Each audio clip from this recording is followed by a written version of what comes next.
ಜಗನ್ನಾಥ ಸ್ವಾಮಿ ನಯನ ಪಥಾಗಮಿ ಭವತು ಮೇ ನೀಲಾಚಲಾಧೀಶ ಜಯ ಜಯ ದೇವ.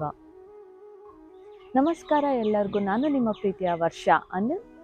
ನಾವೊಂದು ಇವತ್ತು ಐತಿಹಾಸಿಕ ಪವಿತ್ರ ಹಾಗೂ ಅದ್ಭುತ ದೇವಸ್ಥಾನದ ಬಗ್ಗೆ ತಿಳಿಯೋಣ ಬನ್ನಿ. ಅದುವೇ ಪುರಿ ಜಗನ್ನಾಥ ಸ್ವಾಮಿ ದೇವಸ್ಥಾನ. ಇದು ಒಡಿಶಾ ರಾಜ್ಯದ ಪುರಿಯಲ್ಲಿದೆ.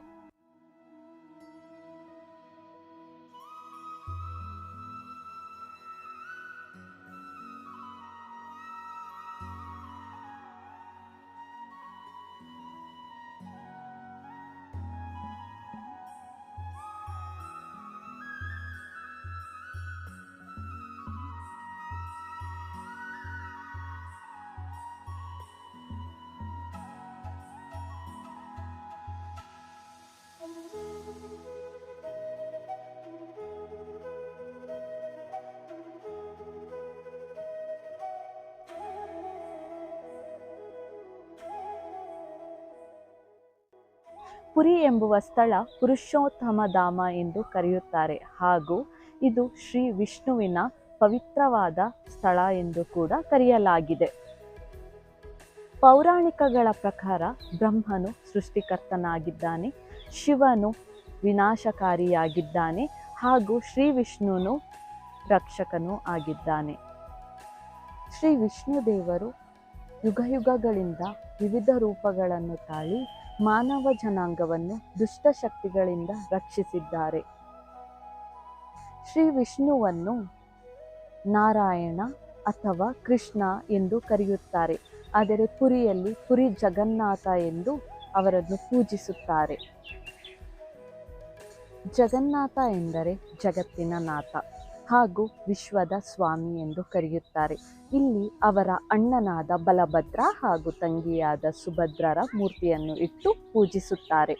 ಈ ದೇವಾಲಯದ ಇತಿಹಾಸ, ಪವಾಡ, ಮೂರ್ತಿಗಳ ರಹಸ್ಯ ಹಾಗೂ ಪ್ರಸಾದದ ವ್ಯವಸ್ಥೆ ಮತ್ತು ರಥಯಾತ್ರೆ ಇವುಗಳ ಬಗ್ಗೆ ನಾನು ಈ ವಿಡಿಯೋದಲ್ಲಿ ತಿಳಿಸುತ್ತೇನೆ. ಇವತ್ತಿನ ಈ ಕತೆ ನಮ್ಮ ಮನಸ್ಸಿಗೆ ಶಾಂತಿ, ನೆಮ್ಮದಿಯನ್ನು ತರುತ್ತದೆ ಎಂದು ನಾನು ಬಯಸುತ್ತೇನೆ. ಈ ಪುರಿ ಜಗನ್ನಾಥ ದೇವಸ್ಥಾನವು 12ನೇ ಶತಮಾನದ ಹಳೆಯ ದೇವಸ್ಥಾನವಾಗಿದೆ ಹಾಗೂ ಇದನ್ನು ಪಾಂಡ್ಯ ರಾಜನಾದ ಇಂದ್ರದ್ಯುಮ್ನರು ಕಟ್ಟಿಸಿದರು. ಇದು 4 ಲಕ್ಷ ಚದುರ ಅಡಿಯಲ್ಲಿ ಕಟ್ಟಲಾಗಿದೆ ಹಾಗೂ ಇದರ ಸುತ್ತಲಿನ ಗೋಡೆ 22 ಅಡಿ ಎತ್ತರವಿದ್ದು ಹಾಗೂ ಜಗನ್ನಾಥ ಸ್ವಾಮಿಯ ಗರ್ಭಗುಡಿಯು 200 ಅಡಿ ಎತ್ತರದಲ್ಲಿದೆ ಮತ್ತು ಇದರ ಸುತ್ತಲೂ ಸುಮಾರು 30 ವಿವಿಧ ದೇವರುಗಳ ಗುಡಿಗಳನ್ನು ನಿರ್ಮಿಸಲಾಗಿದೆ. ಹಾಗೂ ಪುರಿ ಜಗನ್ನಾಥ ದೇವಸ್ಥಾನಕ್ಕೆ 4 ಪ್ರವೇಶ ದ್ವಾರಗಳಿವೆ. ಮೊದಲನೆಯದಾಗಿ ಸಿಂಹದ್ವಾರ ಹಾಗೂ 2ನೇಯದು ಆನೆ ದ್ವಾರ, 3ನೇಯದು ಕುದುರೆ ದ್ವಾರ ಹಾಗೂ 4ನೇಯದು ಹುಲಿ ದ್ವಾರವಾಗಿ ಮಾಡಲಾಗಿದೆ. ಪಾಂಡ್ಯ ರಾಜ್ಯದ ರಾಜನಾದ ಇಂದ್ರದ್ಯುಮ್ನನು ಶ್ರೀ ವಿಷ್ಣು ದೇವರ ಪರಮ ಭಕ್ತನಾಗಿರುತ್ತಾನೆ. ಹೀಗೆ ಒಂದು ದಿನ ಸಾಧು ಅರಮನೆಗೆ ಬಂದು ಮಹಾರಾಜನ ಎದುರು ನಿಂತು ಒಡಿಶಾ ರಾಜ್ಯದಲ್ಲಿ ಶ್ರೀ ವಿಷ್ಣುವನ್ನು ನೀಲ್ ಮಾಧವ ಎಂದು ಪೂಜಿಸುತ್ತಾರೆ. ನೀವು ಒಡಿಶಾ ರಾಜ್ಯಕ್ಕೆ ಹೋದರೆ ಶ್ರೀ ವಿಷ್ಣುವನ್ನು ನೋಡಬಹುದು ಎಂದು ಸಲಹೆ ನೀಡುತ್ತಾರೆ. ಹಾಗೂ ಅದನ್ನು ಕೇಳಿದ ತಕ್ಷಣ ಮಹಾರಾಜರು ತನ್ನ ರಾಜ್ಯದಲ್ಲಿರುವ ಪ್ರಮುಖ ಪಂಡಿತರಾದ ವಿದ್ಯಾಪತಿಯನ್ನು ಕರೆಸಿ ಒಡಿಶಾ ರಾಜ್ಯಕ್ಕೆ ತೆರಳಲು ಸಲಹೆ ನೀಡುತ್ತಾರೆ. ಅದನ್ನು ಕೇಳಿ ವಿದ್ಯಾಪತಿಯು ಒಡಿಶಾ ರಾಜ್ಯಕ್ಕೆ ತಲುಪುತ್ತಾರೆ. ಅಲ್ಲಿ ಆದಿವಾಸಿ ಮುಖ್ಯಸ್ಥರಾದ ವಿಶ್ವವಾಸುವನ್ನು ಭೇಟಿ ಮಾಡುತ್ತಾರೆ. ಅವರ ಬಳಿ ತಾನು ಶ್ರೀ ವಿಷ್ಣುವನ್ನು ಪೂಜೆ ಮಾಡಬೇಕು ಹಾಗೂ ಅವರು ಇರುವ ಜಾಗಕ್ಕೆ ಭೇಟಿ ಕೊಡಬೇಕು, ನನ್ನನ್ನು ಅಲ್ಲಿಗೆ ಕರೆದುಕೊಂಡು ಹೋಗಿ ಎಂದು ಕೇಳಿಕೊಳ್ಳುತ್ತಾರೆ.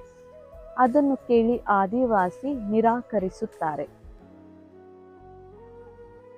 ವಿದ್ಯಾಪತಿ ಸುಮಾರು ಸಮಯಗಳ ಕಾಲ ಕಾಡಿನಲ್ಲಿಯೇ ಕಳೆಯುತ್ತಾನೆ.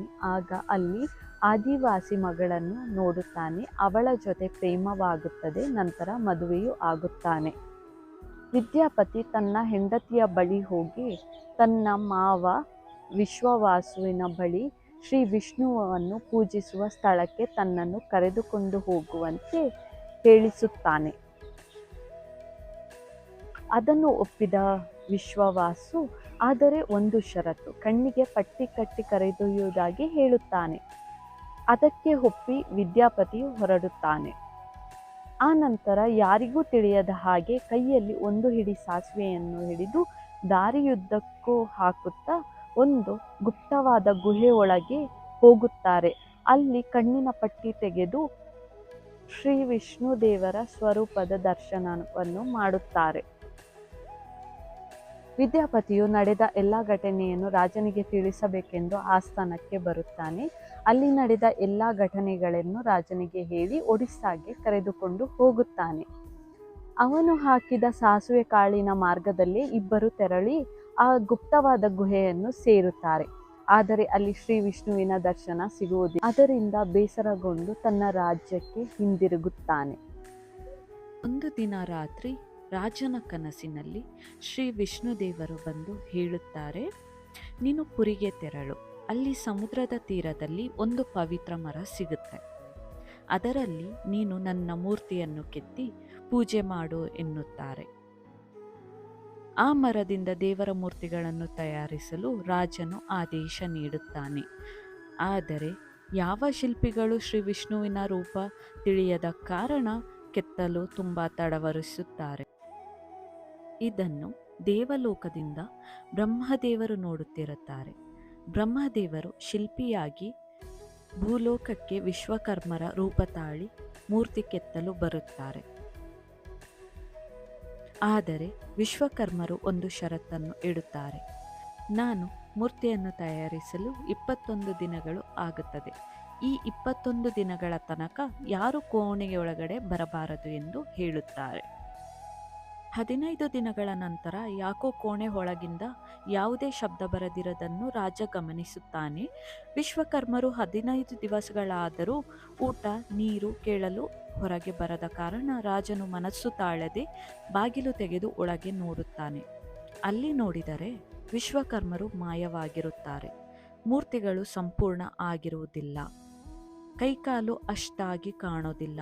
ಆದರೂ ಆ ಮೂರ್ತಿಗಳು ಇಂದುವರೆಗೂ ಪೂಜೆಯಲ್ಲಿವೆ. ಮೂರ್ತಿಗಳ ವೈಶಿಷ್ಟ್ಯತೆ. ಇಲ್ಲಿನ ಮೂರ್ತಿಗಳು ಸಾಮಾನ್ಯ ದೇವಾಲಯದ ಮೂರ್ತಿಗಳಂತೆ ಇರುವುದಿಲ್ಲ.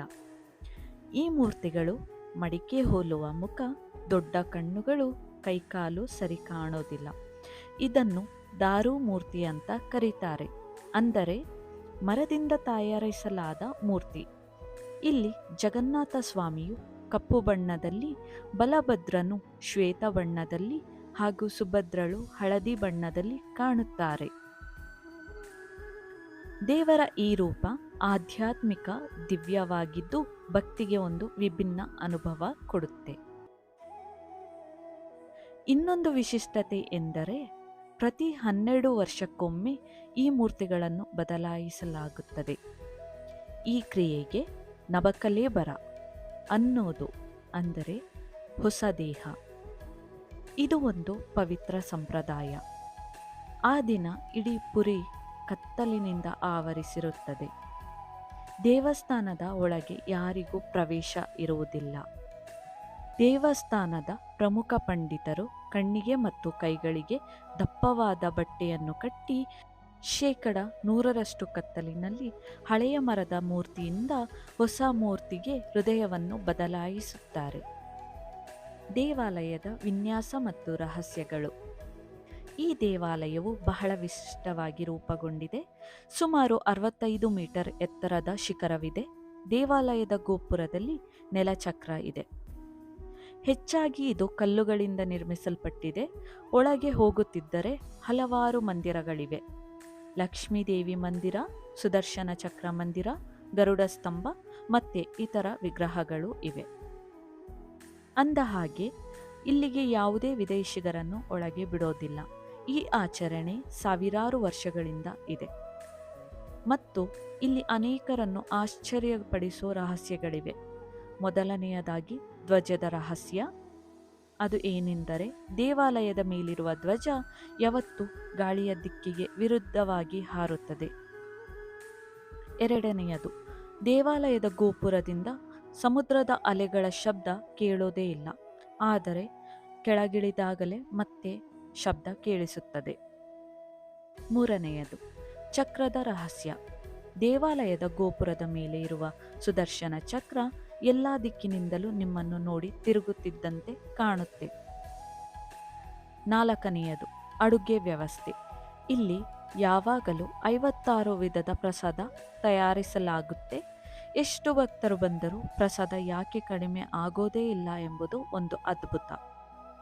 ಹಿಂದೂ ಪುರಾಣಗಳ ಪ್ರಕಾರ ಶ್ರೀ ವಿಷ್ಣು ಪ್ರತಿದಿನ ಭೂಮಿಗೆ ಬರುತ್ತಾರೆ. ಮೊದಲು ರಾಮೇಶ್ವರಂಗೆ ಹೋಗಿ ಸ್ನಾನ ಮಾಡಿ ನಂತರ ದ್ವಾರಕದಲ್ಲಿ ಶೃಂಗಾರಗೊಂಡು ಹಾಗೂ ಮಧ್ಯಾಹ್ನದ ಉಪಹಾರಕ್ಕೆ ಪುರಿಗೆ ಬರುತ್ತಾರೆ ಎಂಬ ಒಂದು ನಂಬಿಕೆ ಇದೆ. ರಥಯಾತ್ರೆ ಮಹೋತ್ಸವ. ಜಗನ್ನಾಥ ದೇವಾಲಯದ ಬಗ್ಗೆ ಹೇಳುವುದಾದರೆ ರಥಯಾತ್ರೆ ಜಾತ್ರೆ ಇಲ್ಲದೆ ಹೇಳೋದಕ್ಕೆ ಆಗೋದೇ ಇಲ್ಲ. ಪ್ರತಿ ವರ್ಷ ಆಷಾಢ ಮಾಸದಲ್ಲಿ ಜಗನ್ನಾಥ ಮತ್ತು ಬಲಭದ್ರ ಹಾಗೂ ಸುಭದ್ರ ದೇವರುಗಳ ಮೂರ್ತಿಗಳನ್ನು ದೊಡ್ಡ ರಥದಲ್ಲಿ ಕೂರಿಸಿ ಸಿಂಹದ್ವಾರದ ಒಳಗಿಂದ ಶ್ರೀ ಗುಂಡೀಚ ಮಂದಿರಕ್ಕೆ ಕರೆದುಕೊಂಡು ಹೋಗುತ್ತಾರೆ. ಈ ರಥಗಳನ್ನು ಸಾವಿರಾರು ಭಕ್ತರು ಎಳೆಯುತ್ತಾರೆ. ಈ ರಥಗಳು ಸುಮಾರು 40 ಅಡಿಗಳಷ್ಟು ಎತ್ತರ ಇರುತ್ತದೆ. ರಥಗಳನ್ನು ತಯಾರಿಸಲು ಹಲವಾರು ದಿನಗಳು ಹಿಡಿಯುತ್ತದೆ. 10,000ಕ್ಕೂ ಹೆಚ್ಚು ಮಂದಿಯ ಶ್ರಮ ಇದರಲ್ಲಿ ಸೇರುತ್ತೆ. ಲಕ್ಷಾಂತರ ಜನರು ಈ ರಥಯಾತ್ರೆ ನೋಡಲು ಬರುತ್ತಾರೆ. ಇದು ವಿಶ್ವದ ದೊಡ್ಡ ಧಾರ್ಮಿಕ ಉತ್ಸವಗಳಲ್ಲಿ ಒಂದಾಗಿದೆ. ಭಕ್ತಿ, ಆಚರಣೆ ಮತ್ತು ಭಾವನೆಗಳು. ಜಗನ್ನಾಥ ಎಂದರೆ ಜಗತ್ತಿನ ನಾಥ, ಎಲ್ಲ ದೇವರು. ಇಲ್ಲಿ ಯಾರಿಗೂ ಜಾತಿ, ಧರ್ಮ, ಭಾಷೆ ಭೇದವಿಲ್ಲ. ದೇವರು ಎಲ್ಲರದು ಅನ್ನೋ ಭಾವನೆ. ಇಲ್ಲಿನ ಶ್ರದ್ಧೆ ಭಕ್ತರಿಗೆ ಭರವಸೆ, ಧೈರ್ಯ ಹಾಗೂ ಶಾಂತಿ ಕೊಡುತ್ತೆ. ಇದು ದೇವಸ್ಥಾನ ಮಾತ್ರವಲ್ಲ, ಒಂದು ಜ್ಞಾನ ಕ್ಷೇತ್ರ. ಇಲ್ಲಿ ಪ್ರವೇಶಿಸಿದ ಕೂಡಲೇ ಒಂದು ಶಕ್ತಿಯ ಅನುಭವವಾಗುತ್ತೆ ಎನ್ನುವುದು ಭಕ್ತರ ನಂಬಿಕೆ. ಪುರಿ ಜಗನ್ನಾಥ ಸ್ವಾಮಿ ದೇವಸ್ಥಾನ ಇದು ಪವಿತ್ರತೆಯ ಪ್ರತೀಕ. ಇಲ್ಲಿ ತಾಳ್ಮೆ, ಭಕ್ತಿ, ಶ್ರದ್ಧೆ, ಶಾಂತಿ ಎಲ್ಲವನ್ನು ಅನುಭವಿಸಬಹುದು. ಒಬ್ಬೆ ಜೀವನದಲ್ಲಿ ನೀವು ಈ ಕ್ಷೇತ್ರಕ್ಕೆ ಹೋಗಬೇಕು. ಇಲ್ಲಿ ದರ್ಶನ ಪಡೆದಾಗ ಒಂದು ಅತ್ಯದ್ಭುತ ಅನುಭವ ಸಿಗುತ್ತೆ. ನೀವು ಪುರಿಗೆ ಯಾರಾದರೂ ಹೋಗಬೇಕು ಅಂದ್ಕೊಂಡಿದ್ರೆ ಅಥವಾ ಹೋಗೋದೇ ಇಚ್ಛೆ ಇದ್ದರೆ ಪ್ಲೀಸ್ ಕಾಮೆಂಟ್ನಲ್ಲಿ ತಿಳಿಸಿ. ಈ ವಿಡಿಯೋವನ್ನು ಲೈಕ್ ಮಾಡಿ, ಶೇರ್ ಮಾಡಿ ಮತ್ತು ಸಬ್ಸ್ಕ್ರೈಬ್ ಆಗಿ. ಮತ್ತೊಂದು ಭಕ್ತಿಮಯ ಕಥೆಯೊಂದಿಗೆ ಮತ್ತೆ ನಾನು ಸಿಗ್ತೀನಿ. ಧನ್ಯವಾದಗಳು. ಜೈ ಜಗನ್ನಾಥ.